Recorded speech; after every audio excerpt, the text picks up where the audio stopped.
En la España de los años 70, mientras el país despertaba a la democracia y la gente común luchaba por salir adelante, existía una casta de elegidos que vivía en una burbuja de oro macizo. No eran simples artistas, se consideraban deidades que caminaban entre mortales. Hablamos de ídolos que, cegados por los focos y el dinero, desarrollaron un desprecio absoluto por ese mismo público que compraba sus entradas. Egos desmedidos, exigencias absurdas en los camerinos y un trato humillante hacia la prensa y los fans marcaron sus carreras. Hoy vamos a desenmascarar a los 10 famosos más arrogantes de aquella época dorada, aquellos que miraban a la gente por encima del hombro y creían que la ley no iba con ellos. Suscríbete ahora para ver caer los mitos y comenta abajo si alguna vez te decepcionó alguno de estos ídolos. Fernando Fernán Gómez. Si existía un hombre en la cultura española cuyo talento era tan inmenso como su odio por la estupidez humana y las interrupciones, ese era Fernando Fernán Gómez.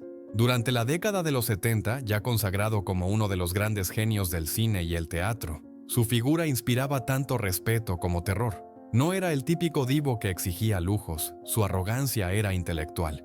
Fernando consideraba que gran parte del público y de la prensa no estaba a su altura cultural, y no tenía ningún reparo en hacérselo saber con gritos, malos modos y desplantes legendarios que dejaban a todos helados. Para él, la fama era una molestia insoportable, un peaje que detestaba pagar, y cualquiera que osara pedirle un autógrafo en un mal momento se arriesgaba a recibir una lección de vocabulario soez y una invitación a marcharse muy lejos. Su carácter irascible se convirtió en su marca registrada. En los rodajes, el silencio tenía que ser sepulcral. Un simple susurro de un técnico o una mirada inoportuna de un figurante podían desatar la furia del gigante pelirrojo. Se cuentan anécdotas de periodistas que, temblando, se acercaban a entrevistarlo y salían corriendo ante sus respuestas cortantes y llenas de sarcasmo venenoso. Fernando no jugaba al juego de la simpatía. Él creía firmemente que su obligación terminaba cuando acababa la función o la película. Fuera de ahí, el pueblo llano le resultaba ajeno y a menudo irritante. En una época donde los artistas intentaban caer bien para ganar adeptos en la nueva España libre, él se mantenía en su torre de marfil, cultivando una misantropía que, irónicamente, lo hacía aún más fascinante. El desprecio que sentía por las convenciones sociales y por la adulación fácil lo llevó a protagonizar momentos de tensión máxima. No soportaba la ignorancia ni la falta de educación, y su paciencia con los admiradores que invadían su espacio personal era nula. Mientras otros firmaban fotos con una sonrisa falsa, Fernando era capaz de apartar a la gente con un gesto de hastío, dejando claro que él no era propiedad de nadie. Su frase «a la mierda», aunque se popularizó años más tarde, era el resumen perfecto de su actitud vital durante los 70. Un genio que brillaba en la pantalla, pero que, en la vida real, prefería que el mundo lo dejara completamente solo, lejos de esa masa ruidosa a la que, en el fondo, miraba con superioridad intelectual. Sara Montiel.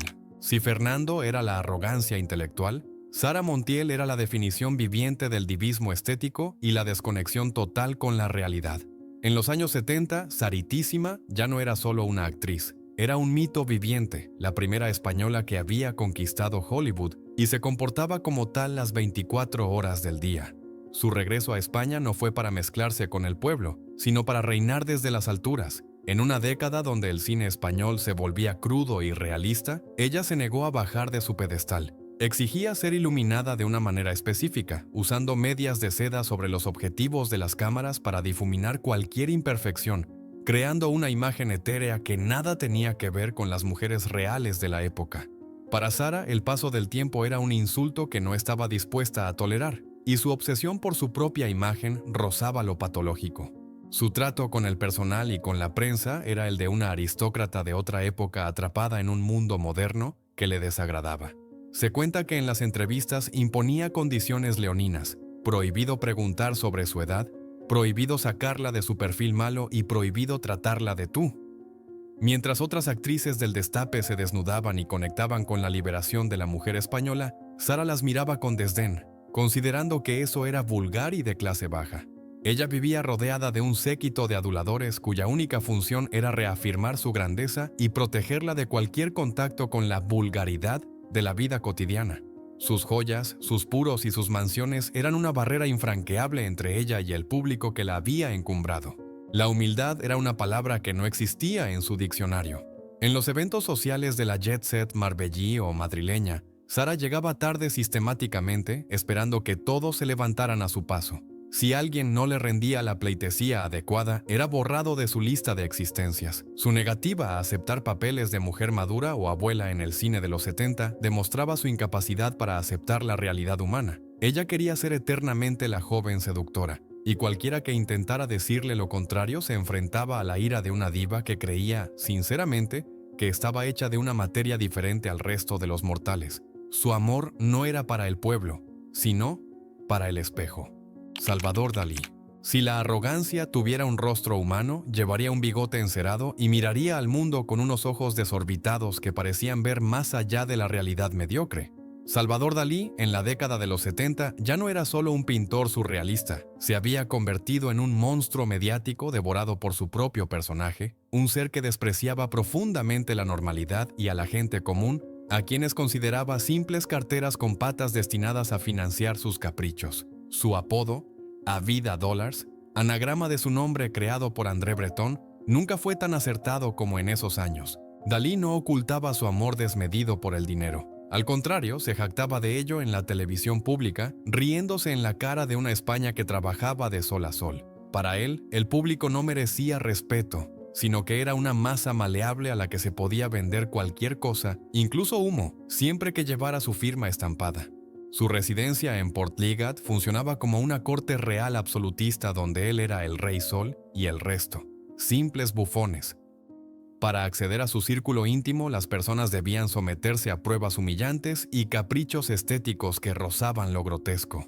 Se rodeaba de una fauna de personajes extravagantes, transexuales y modelos a los que utilizaba como meros objetos decorativos vivientes. Dalí disfrutaba incomodando a sus visitas, organizando cenas donde la comida se servía de formas imposibles o donde se burlaba abiertamente de la ignorancia artística de los millonarios que venían a comprar sus obras. No buscaba conexión humana, buscaba adoración incondicional y sumisión. Cuentan que, cuando salía a cenar con grupos grandes a los mejores restaurantes, a la hora de pagar, sacaba un cheque, hacía un dibujo rápido en el reverso y se lo entregaba al dueño, sabiendo que nadie en su sano juicio cobraría ese cheque porque el dibujo valía 1000 veces más que la cena. Era su forma de decir que las reglas de los mortales no se aplicaban a él. El desprecio por la autenticidad y por sus propios compradores alcanzó cimas delirantes a finales de la década. Se destapó el escándalo de las láminas en blanco. Dalí firmaba miles de hojas de papel vacías durante horas, como una máquina, para que luego otros imprimieran lo que quisieran encima y lo vendieran como obra original. No le importaba el fraude ni el engaño al comprador final, ese ciudadano de a pie que ahorraba para tener un Dalí en su salón. Solo le importaba que las pesetas siguieran fluyendo hacia sus arcas para mantener su estilo de vida faraónico en el Hotel St. Regis de Nueva York o en su castillo de Púbol. Su actitud ante la prensa era igualmente despótica. Disfrutaba confundiendo a los periodistas con respuestas absurdas, hablando en un idioma inventado o simplemente ignorándolos mientras posaba con su bastón. Salvador Dalí vivió convencido de su divinidad, creyendo que su genialidad le daba derecho a pisotear la dignidad de cualquiera. Murió en 1989, dejando un legado artístico innegable, pero también la imagen de un hombre que, desde su pedestal de oro, nunca bajó la vista para mirar a los ojos a la gente que lo hizo rico. Su vida fue la performance final de un ego que no cabía en este planeta. Rafael. Si hay alguien que definió el concepto de divismo faraónico en la música española, ese es el Niño de Linares. Rafael no era un cantante, era una religión monoteísta donde él era el único Dios verdadero. En la década de los 70 su éxito cruzó el océano, y con cada disco de oro, su ego crecía hasta proporciones bíblicas.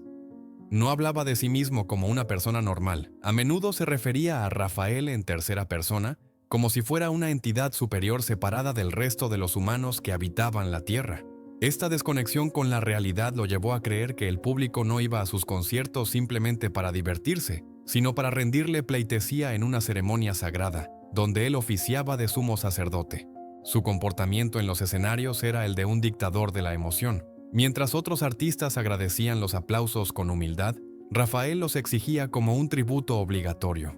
Era conocido por su tolerancia cero ante cualquier distracción humana. Si en medio de una de sus dramáticas baladas alguien tosía, un bebé lloraba o un micrófono fallaba mínimamente, Él era capaz de detener el espectáculo en seco. Fulminaba al culpable con una mirada de desprecio absoluto y regañaba a la audiencia masiva como si fueran niños maleducados que no sabían comportarse ante la realeza. Para él, el público dejaba de ser respetable si no mantenía un silencio sepulcral ante su grandeza. No toleraba que la vida cotidiana interrumpiera su momento de gloria.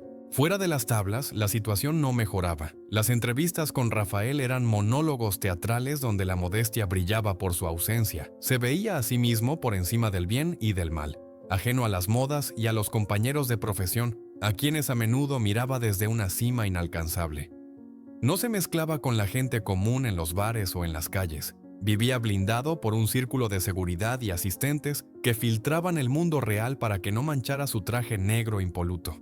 En aquellos años 70, Rafael construyó un muro invisible entre él y el pueblo llano, convencido de que un artista de su talla no podía permitirse el lujo de ser cercano, porque la cercanía rompe el mito, y él quería ser eterno, no humano. Encarna Sánchez. Si el poder absoluto y el miedo tuvieran una voz en la España de la transición, esa sería inconfundiblemente la de Encarna Sánchez. A finales de los años 70 y durante toda la década siguiente, ella no fue simplemente una locutora de radio. Fue una auténtica emperatriz de las ondas que gobernó la opinión pública con mano de hierro y un despotismo pocas veces visto. Su arrogancia era una mezcla letal de autoridad moral y desprecio por la debilidad ajena. Encarna construyó su imperio presentándose como la defensora del pueblo llano, la voz de las amas de casa y de la gente sencilla. Pero la realidad que escondía tras las puertas cerradas de su estudio era la de una mujer que miraba a esa misma audiencia desde una altura inalcanzable, utilizándolos como simples herramientas para alimentar su ego colosal y su inmensa fortuna. El trato que dispensaba a sus empleados y colaboradores rozaba la crueldad psicológica. En los pasillos de la emisora, el silencio se hacía espeso cuando ella llegaba. Todos sabían que un solo error, una mala mirada o un comentario inoportuno podían desencadenar una tormenta de gritos, humillaciones públicas y despidos fulminantes. Se comportaba como una tirana feudal en pleno siglo XX, exigiendo una lealtad ciega y un sometimiento total. Mientras en antena impostaba un tono cercano y casi maternal, fuera del aire despreciaba profundamente la mediocridad y se rodeaba de un lujo excesivo en su mansión de La Moraleja. Un búnker dorado donde la realidad de la calle no tenía permiso para entrar. Se creía intocable, una especie de deidad mediática con el poder de decidir quién vivía y quién moría socialmente en el mundo del espectáculo. Su soberbia la llevó a pensar que estaba por encima del bien y del mal, utilizando su micrófono como un arma para destruir a cualquiera que no le rindiera pleitesía. Famosos, políticos y artistas temblaban ante su lengua afilada, sabiendo que Encarna no perdonaba y que su rencor era eterno. No buscaba informar ni entretener, buscaba dominar. Esa desconexión con la humanidad la aisló progresivamente, rodeándose de una corte de interesados que solo buscaban su dinero.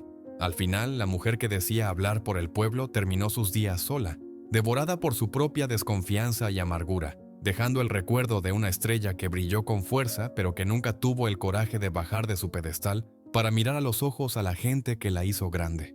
Julio Iglesias. Si existe un hombre que encarnó la fantasía del éxito inalcanzable y la desconexión total con la realidad del ciudadano medio, ese es Julio Iglesias. Durante la década de los 70, mientras España transitaba penosamente de una dictadura a una democracia llena de incertidumbres y crisis económicas, Julio decidió que el país se le había quedado pequeño. No quería ser un cantante popular, quería ser una leyenda global. Un aristócrata de la canción que miraba al mundo desde la ventanilla de su avión privado. Su arrogancia no era ruidosa ni violenta, era fría, calculadora y profundamente elitista. Construyó un personaje de galán internacional, el Truján y Señor, que vivía en un verano eterno de yachts, mansiones en Miami y fiestas exclusivas donde la entrada estaba vetada para el 99% de los mortales. Para Julio, la gente común eran los que compraban sus discos, pero no con los que él se mezclaba. Su obsesión por la imagen rozaba lo enfermizo y demostraba un ego colosal. Era conocido por su tiranía con los fotógrafos. Nadie podía retratarlo desde su perfil izquierdo, y pobre de aquel periodista que osara publicar una imagen donde no saliera perfecto, bronceado y divino. Controlaba cada aspecto de su entorno con una rigidez militar, exigiendo vinos de cosechas imposibles y sábanas de hilos específicos en los hoteles de 5 estrellas donde se alojaba. Trataba a las mujeres como trofeos de caza. alimentando el mito de las 3000 conquistas, una cifra que, cierta o no, revelaba una visión deshumanizada de las relaciones, donde las personas eran meros números para engordar su leyenda de macho alfa. La decisión de mudarse a Florida a finales de los 70 fue el golpe definitivo de su soberbia. Mientras sus compatriotas luchaban por levantar el país, él se instaló en una burbuja de cristal en Indian Creek, la isla de los millonarios, alejándose de los impuestos y de los problemas de la gente normal. Desde allí venía a España de visita, como un rey que baja a saludar a sus súbditos, siempre rodeado de un séquito impenetrable que lo aislaba de cualquier contacto real. Julio Iglesias no odiaba al pueblo, simplemente dejó de verlo. Para él, el mundo se dividía en dos: él, en la cima del Olimpo bebiendo champán, y el resto, allá abajo, aplaudiendo su sombra dorada. Su vida se convirtió en una portada de revista inmaculada donde no había espacio para la suciedad, el dolor o la simpleza de la vida cotidiana. Camilo VI. Si la perfección musical tuviera un nombre en los años 70, ese sería Camilo VI. Pero desgraciadamente, esa búsqueda obsesiva de lo sublime lo llevó a despreciar profundamente la realidad imperfecta de los seres humanos que lo adoraban. Tras el éxito apoteósico de Jesucristo Superstar en el año 1975, Camilo dejó de pisar el suelo para levitar en una esfera de cristal inalcanzable. No era solo timidez, era una altivez silenciosa. Se construyó una fortaleza en Torrelodones, un chalet museo lleno de antigüedades y obras de arte, donde él era la pieza más valiosa, aislándose deliberadamente de un mundo que consideraba vulgar y sucio. Para Camilo, el contacto físico con las masas se convirtió en una fobia. Le aterraba que la gente corriente pudiera contagiarle no solo gérmenes, sino su mediocridad. Su comportamiento en las distancias cortas era el de un aristócrata extraviado en un tiempo equivocado. Viajaba con un séquito que impedía cualquier acercamiento no autorizado, y sus exigencias en los hoteles rozaban la locura. Sábanas de seda, vajillas específicas y una limpieza quirúrgica, como si el aire que respiraba el resto de los españoles fuera tóxico para sus cuerdas vocales divinas. Mientras sus baladas hablaban de amor y pasión desmedida, en su vida real levantaba muros de hielo. Miraba con desdén el envejecimiento y la fealdad, sometiéndose a retoques estéticos desde muy joven para no parecerse a esos rostros curtidos por el trabajo que llenaban sus conciertos. Él quería ser un ángel eterno, y los ángeles no se mezclan con el barro de la humanidad.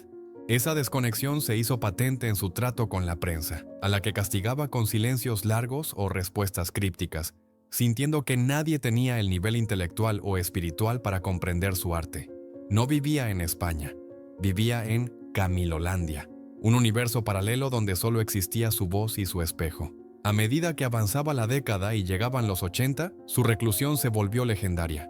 No iba a fiestas, no se dejaba ver en los bares de moda de la movida. Él estaba por encima de esa frivolidad. Su arrogancia no era agresiva, era pasiva y dolorosa. Simplemente decidió que el mundo exterior no era lo suficientemente bueno para él, y prefirió encerrarse con sus fantasmas de grandeza antes que compartir su vida con el pueblo que le había dado todo. Murió siendo un mito, pero un mito que nunca permitió que nadie le tocara la mano de verdad. Francisco Umbral. Si la arrogancia intelectual tuviera una forma humana, vestiría con abrigo largo, gafas de pasta y una bufanda eterna que utilizaba como barrera entre su genialidad y la vulgaridad del resto de los mortales. Francisco Umbral no era un simple periodista o escritor durante la transición española. Era un dandy castizo que miraba a la sociedad desde una atalaya de desprecio absoluto. Para él, la España de los años 70 y 80, que intentaba sacudirse el polvo de la dictadura, estaba llena de mediocridad, y él se encargó de recordárselo a todo el mundo con una pluma tan brillante como venenosa. No escribía para el pueblo, aunque el pueblo lo leía. Escribía para demostrar que él estaba por encima de todos, cultivando un personaje antipático, borde y profundamente elitista que consideraba que la amabilidad era un síntoma de debilidad mental. Su trato con la gente de a pie era legendario por su rudeza.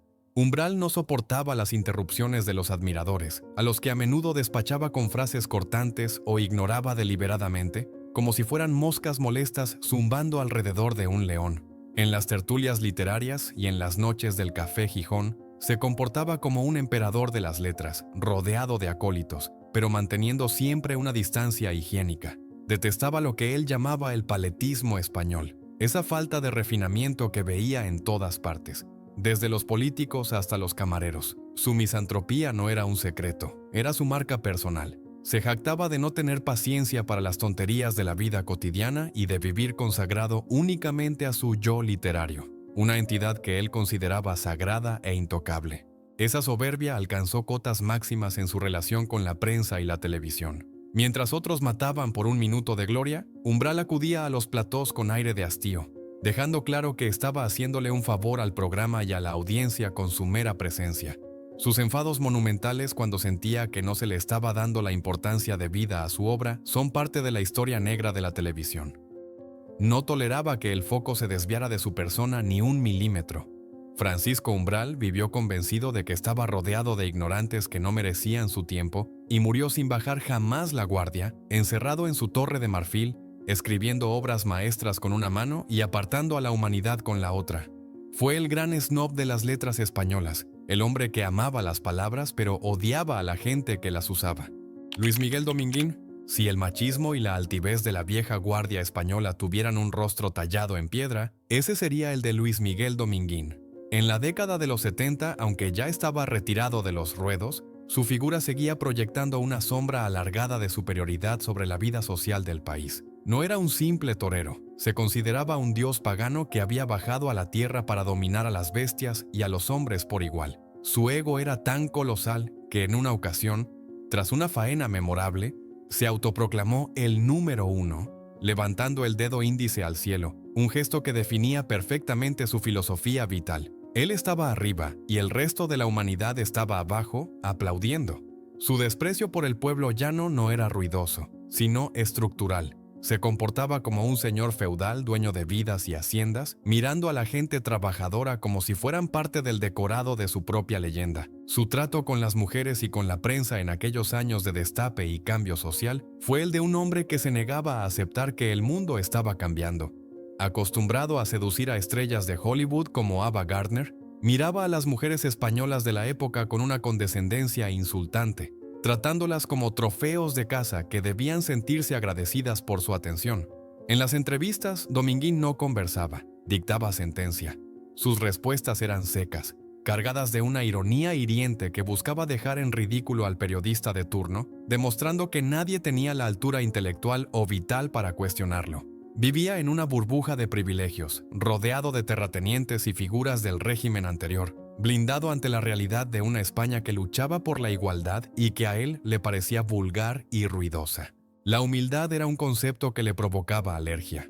Se cuenta que en las fiestas de la alta sociedad madrileña o en sus fincas de caza, trataba al servicio y a los subordinados con una frialdad que helaba la sangre, sin dignarse siquiera a aprender sus nombres. Para Luis Miguel existían dos tipos de personas: los elegidos, entre los que él era el líder indiscutible, y la masa anónima cuya única función era admirar su estampa y callar. Murió en 1996, llevándose a la tumba la certeza absoluta de que estaba hecho de una pasta diferente a la del resto de los mortales, sin haber pedido perdón jamás por mirar al mundo siempre por encima del hombro. Fue el último gran soberbio de una época en la que ser famoso significaba ser intocable. Camilo José Cela. Para cerrar este desfile de egos desmedidos, no podíamos dejar fuera a la cumbre de la arrogancia intelectual y la mala educación institucionalizada. Camilo José Cela, Premio Nobel de Literatura, no fue solo un escritor brillante, fue un personaje que hizo del desprecio al prójimo una forma de vida durante la transición española. En los años 70, ya convertido en una vaca sagrada de las letras, Cela miraba a la sociedad española con una mezcla de asco y superioridad que no se molestaba en ocultar. Para él, el ciudadano medio era un ser intelectualmente inferior, parte de una masa ignorante que no merecía ni su tiempo ni su cortesía. Su actitud era la de un señor feudal que se ve obligado a convivir con la plebe, y su respuesta ante cualquier interacción no deseada era el insulto, el grito o la grosería más absoluta. Su comportamiento con la prensa y con los admiradores es material de leyenda negra. Camilo no tenía filtros. Si un periodista le hacía una pregunta que él consideraba estúpida, lo humillaba públicamente sin pestañear, utilizando un vocabulario soez y agresivo que dejaba a todos paralizados. Se sentía intocable, protegido por su genio literario y por sus conexiones con las altas esferas del poder. En las recepciones oficiales o en las cenas de gala, se comportaba como un elefante en una cacharrería, jactándose de sus capacidades físicas más escatológicas o durmiéndose ostentosamente si la conversación le aburría, demostrando que las normas de educación básica no se aplicaban a una mente superior como la suya. El dinero y el estatus eran sus verdaderos motores. A pesar de escribir sobre la España profunda y miserable en obras como La Colmena, en su vida personal era un elitista consumado que adoraba el lujo y detestaba la pobreza. Se movía en Rolls Royce, coleccionaba relojes caros y vivía obsesionado con cobrar hasta la última peseta por sus apariciones. Su desdén por la vulgaridad del pueblo era irónico, dado que él mismo era el más vulgar de todos en sus formas, pero esa era su prerrogativa de divo. Él podía ser grosero porque era un genio. Los demás, si lo eran, simplemente eran mal educados. Murió en 2002, rico y consagrado, pero recordado tanto por su pluma magistral como por ser un hombre que nunca tuvo una palabra amable para nadie que no fuera él mismo. Fue el último gran tirano de la cultura, alguien que nos miró a todos por encima del hombro hasta el final de sus días.